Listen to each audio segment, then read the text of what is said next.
बिस्मिल्लाहिर्रहमानिर्रहीम। अस्सलाम वालेकुम। मैं हूं मुदस्सर साही एडवोकेट और आप देख रहे हैं हमारा यूट्यूब चैनल लीगल इश्यूज़। आज हम बात करने जा रहे हैं मेडिकल के ऊपर। पहली हमारी जो वीडियो हमने बनाई मेडिको लीगल सर्टिफिकेट के ऊपर, फिर पोस्टमार्टम रिपोर्ट के ऊपर, बहुत डिटेल्ड वीडियो थी।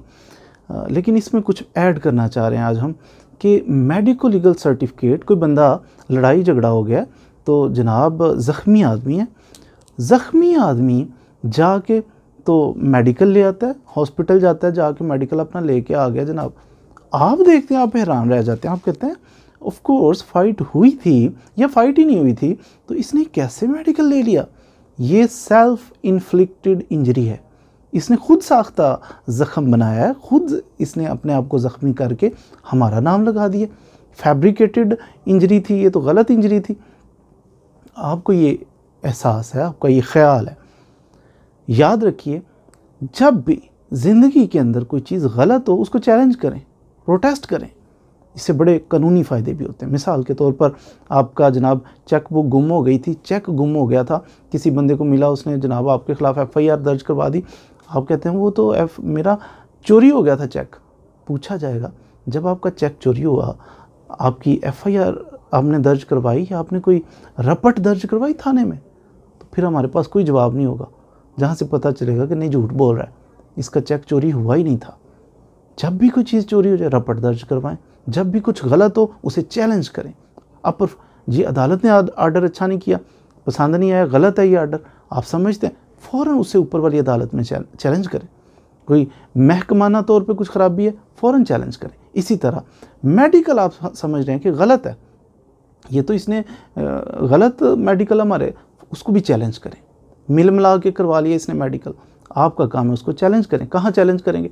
मैजिस्ट्रेट की कोर्ट में जाएं, मैजिस्ट्रेट साहब को कहें कि जनाब एप्लीकेशन दें कि मैं चाहता हूँ कि आप जनाब इसका डिस्ट्रिक्ट एक स्टैंडिंग मेडिकल बोर्ड कॉन्स्टिट्यूट करें जो कि इसको देखे, क्योंकि ये इंजरीज़ जो हैं सेल्फ इन्फ्लिक्टेड हैं, ये गलत बना है मेडिकल, इसको चैलेंज करना चाहो। मैजिस्ट्रेट साहब फिर ऑर्डर करेंगे कि जी ठीक है, इसकी बातें समझ में आ रही हैं, कुछ इसके है इसके पास ग्राउंड्स, वो ऑर्डर करेंगे, ठीक है जी, कॉन्स्टिट्यूट किया जाए डिस्ट्रिक्ट स्टैंडिंग मेडिकल बोर्ड। वो 21 दिन के अंदर, याद रखिए, जब कोई मेडिकल बनवाता है, मेडिकल के 21 दिन के अंदर अंदर आपने उसको चैलेंज करना होता है। लेकिन इसके कुछ जजमेंट्स आ चुकी हैं, 21 दिन के बाद भी आप कर सकते हैं। आपके पास कुछ ग्राउंड्स हों, कुछ ख़ास माकूल वजह हो, तो आप उसको बाद में भी चैलेंज कर सकते हैं। यानी वो 21 दिन के अंदर अंदर उसको चैलेंज करना है। अपने मैजिस्ट्रेट साहब के पास एप्लीकेशन देनी है कि आप इसका डिस्ट्रिक्ट स्टैंडिंग मेडिकल बोर्ड बना दें ताकि उसको चैलेंज किया जा सके। ऑर्डर होगा, फिर आप उधर पेश हो जाएंगे, चेयरमैन होगा, उसके साथ 2-3 मेंबर होंगे, 4 नॉर्मली होते हैं इसके, चेयरमैन और 3 मेंबर्स। उनके पास आप पेश हों, वो आपको बुला लेते हैं जनाब इंजर्ड पर्सन को, फिर उसका मेडिकल दोबारा करके अपनी ओपिनियन देते हैं। सपोज़ आप उस पर भी सेटिस्फाइड नहीं, फिर आप मैजिस्ट्रेट साहब को दोबारा एप्लीकेशन एक दें कि मैं सेटिस्फाइड नहीं हूँ, ये गलत है, मैं इसको चैलेंज करना चाह रहा हूँ। आप प्रोविंशियल स्टैंडिंग मेडिकल बोर्ड बनाने का ऑर्डर करें। जैसे सब सेटिस्फाइड हो तो फिर वो ऑर्डर कर देते हैं, फिर प्रोविंशियल स्टैंडिंग मेडिकल बोर्ड वो कॉन्स्टिट्यूट कर देते हैं। फिर उधर पेश करके तो वो इंजरीज़ जो हैं डिक्लेयर करवाई जा सकती हैं कि ये सेल्फ इन्फ्लिक्टेड हैं, फैब्रिकेटेड हैं, गलत हैं। तो इस तरह आप मेडिकल को चैलेंज कर सकते हैं। इसमें अक्सर ये जो लड़ाई झगड़े के हैं ना पेशावर लोग, उनको तो बड़े बड़े फार्मूले आते हैं, वो इंजरीज़ खुद को खुद ही लगा लेते हैं। और नॉर्मली क्या करते हैं, छोटी उंगली बाएं हाथ की, उसको जनाब यूँ कर दिया, कुछ कील मार दिया, कुछ थोड़ी मार दी, और फिर जनाब ये ले मेडिकल, दांत तोड़ लिया अपना।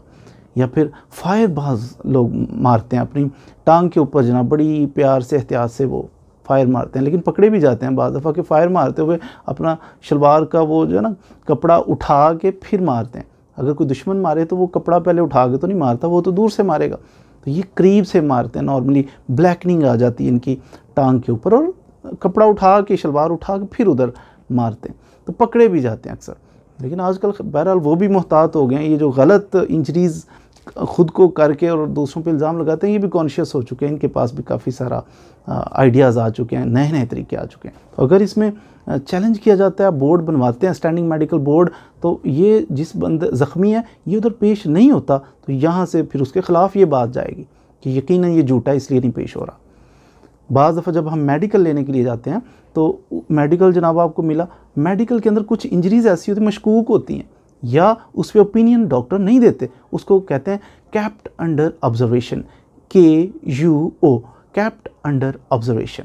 ये कैप्ट अंडर ऑब्जर्वेशन इसलिए रखी जाती हैं कि सपोज़ इंजरी है, बहुत पेन हो रही है, बहुत पेन, फिर डॉक्टर कहता है कि अच्छा मैं कैसे ओपिनियन दूं कि इंजरी नंबर 1 जो है वो क्या है। कहते हैं अच्छा इसकी हड्डी पता नहीं टूटी है, नहीं फ्रैक्चर्ड है, नहीं है, फिर वो कहते हैं इसका एक्सरे करवाया जाए। मीनवाइल उसको लिख देते हैं कैप्ट अंडर ऑब्जर्वेशन, KUO। तो ये कैप्ट अंडर ऑब्जर्वेशन भी कुछ इंजरीज़ रखी जाती हैं ताकि इनका भी क्लियर नहीं है, कुछ वक्त के बाद क्लियर होगा। उम्मीद है कि आपने आज के लेक्चर से ज़रूर मेडिकल को किस तरह चैलेंज किया जा सकता है, क्या अंदाज़ होता है, उसके बारे में ज़रूर कुछ ना कुछ सीखा होगा। मज़ीद वीडियोज़ के लिए हमारे साथ रहिए। Thank you very much.